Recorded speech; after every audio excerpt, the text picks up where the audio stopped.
किसान भाइयों, नरमा कपास में फ्लावरिंग और फ्रूटिंग स्टेज है, यानी कि फल और फूल बनने का समय है।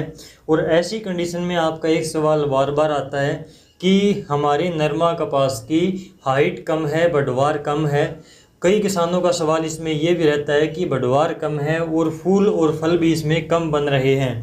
इसके अलावा कहीं कहीं पर बढ़वार कम है लेकिन फूल फल अच्छे हैं, तो फूल और फल नीचे झड़ रहे हैं। ऐसी कंडीशन में जब बढ़वार कम होती है, हाइट कम होती है, तो हम किसी पीजीआर का भी स्प्रे नहीं कर सकते, यानी कि उसकी बढ़वार को रोक भी नहीं सकते। जैसे कि चमत्कार, प्लानोफिक्स, टबोली वगैरह आता है, तो ये पीजीआर हम नहीं डाल सकते उसमें फ्लावरिंग के लिए।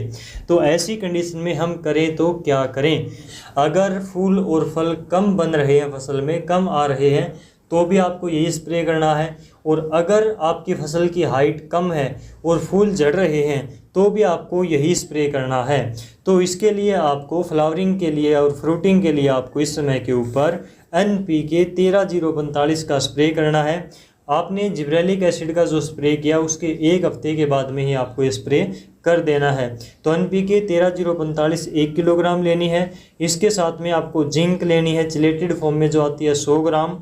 मैग्नीशियम सल्फेट लेनी है 1 किलोग्राम। बोरोन की मात्रा आपको लेनी है 100 ग्राम।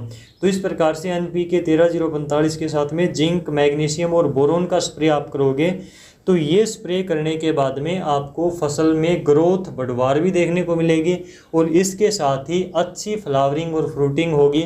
यानी कि जो फल और फूल बन रहा है उसके विकास में अहम योगदान देता है पोटासियम और हमारा जो बोरोन है। और जो जिंक और जो NPK 13-045 में नाइट्रोजन है, तो नाइट्रोजन, जिंक और मैग्नीशियम सल्फेट जो है ये फसल की बढ़वार में काम करते हैं, हरेपन में काम करते हैं।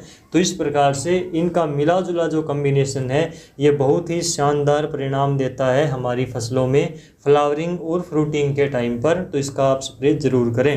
इसके अलावा कुछ वैरायटियों में फ्लावरिंग स्टेज लेट आती है, यानी कि कुछ वैरायटियां ऐसी होती हैं जो पहले बढ़वार करती हैं, पौधे का विकास होता है और लास्ट में जाकर उसके ऊपर फ्लावरिंग स्टेज आती है, फूल और फल आते हैं। कुछ वैरायटियां ऐसी होती हैं जो स्टार्टिंग से ही पौधे के विकास होने के साथ साथ उस पर फूल और फल बनते रहते हैं। तो ये आपको ध्यान देना है कि आपने वैरायटी कौन सी, किस प्रकार की लगा रखी है। इसके अलावा अगर आपको ये जानकारी अच्छी लगती हो तो इसको ज़्यादा से ज़्यादा किसानों तक शेयर करना इस वीडियो को। और इसी प्रकार की खेती बाड़ी की जानकारी के लिए आप डीयर किसान के साथ में जुड़े रहें। आज की इस वीडियो में बस इतना ही। नमस्कार।